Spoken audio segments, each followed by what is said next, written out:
ओम नमो भगवते वासुदेवाय. सार्थ सुबोध ज्ञानेश्वरी. लेखन आणि वाचन सौ मनीषा भास्कर अभ्यंकर, महाराष्ट्र, मिरज 416410. अध्याय 6. ध्यानयोग. अर्जुनाच्या शंकेला श्रीकृष्णांचं उत्तर, भाग 2.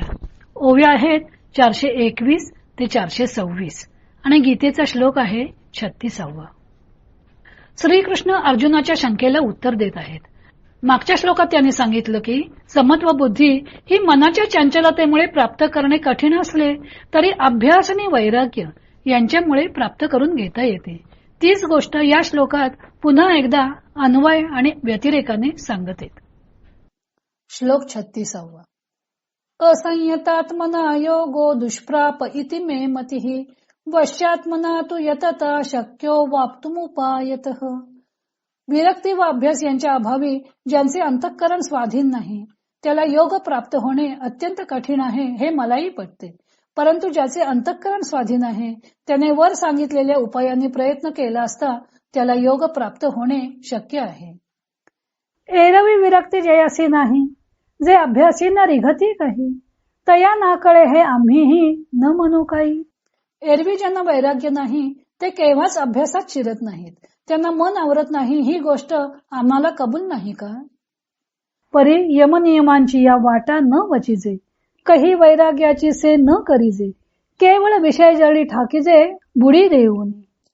परंतु यमनियमांच्या वाटेने गेले नाही, वैराग्याची केव्हाही आठवण केली नाही व केवळ विषयरूपी पाण्यामध्ये बुडी मारून राहिले. यया झाली या मनसा काही युक्तीची कांबी लागली नाही तरी निश्चळ होईल काही कैसेनी सांगे. व आपल्या मनाला उत्पन्न झाल्यापासून कधीही युक्तीचा चिमटा जर लावलाच नाही तर ते स्थिर कसे होईल सांग बरं. म्हणून मनाचा निग्रह होय ऐसा उपाय जो आहे तो आरंभी मग नोहे कैसा पाहो. म्हणून मनाचा निग्रह होईल असा जो उपाय आहे तो करण्याला आरंभ कर, मग निग्रह कसा होत नाही ते पाहू.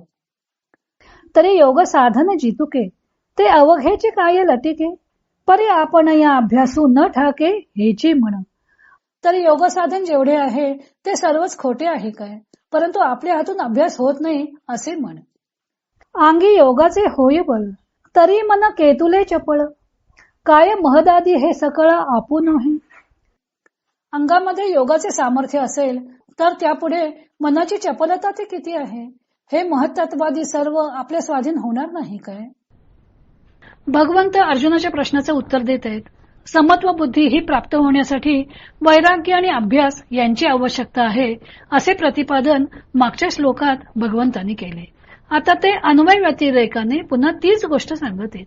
अन्वयाने सांगतात की जो आपले मन आवरतो त्याला योग्य मार्गाने प्रयत्न केले तर योगाची प्राप्ती होते, आणि व्यतिरेकाने सांगतात की जो आत्मसंयमन करत नाही त्याला अर्थातच योगाची प्राप्ती होत नाही. अन्वय म्हणजे होकारार्थी बोलणं, व्यतिरेक म्हणजे नकारार्थी बोलणं.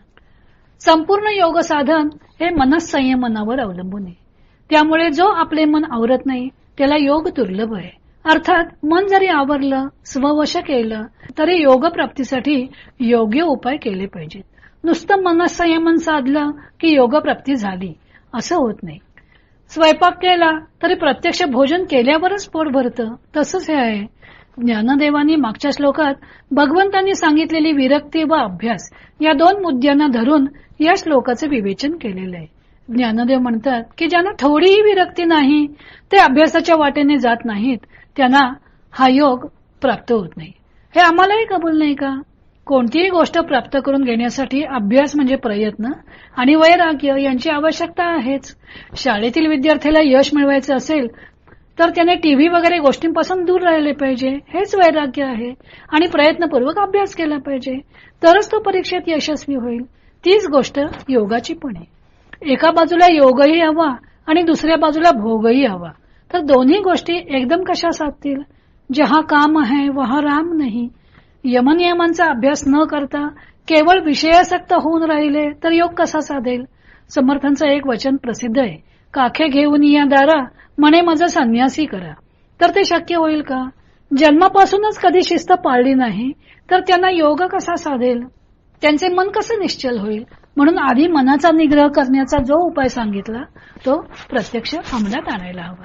ज्याला अभ्यास करायचा नसतो तो मनुष्य नेहमीच लटके कारणे पुढे करत असतो. तीच गोष्ट योगाची सुद्धा. मन चंचल आहे वगैरे कारणे अर्जुन सांगत आहे. म्हणून भगवान श्रीकृष्ण सांगतात की योग साधन जे सांगितले आहे, काही लोकांनी त्याचा अनुभव घेतला आहे, ते सर्व लटकच आहे की काय. त्यापेक्षा आपल्या हातून अभ्यास होत नाही असं म्हणणं सरळ. योगाभ्यासाची तीव्र इच्छा अंगी असेल तर या चपळ मनाचे त्या इच्छेपुढे काही चालणार नाही. पुन्हा अर्जुन श्रीकृष्णांना आणखी एक शंका विचारणार आहे. तो भाग आपण उद्या पाहू.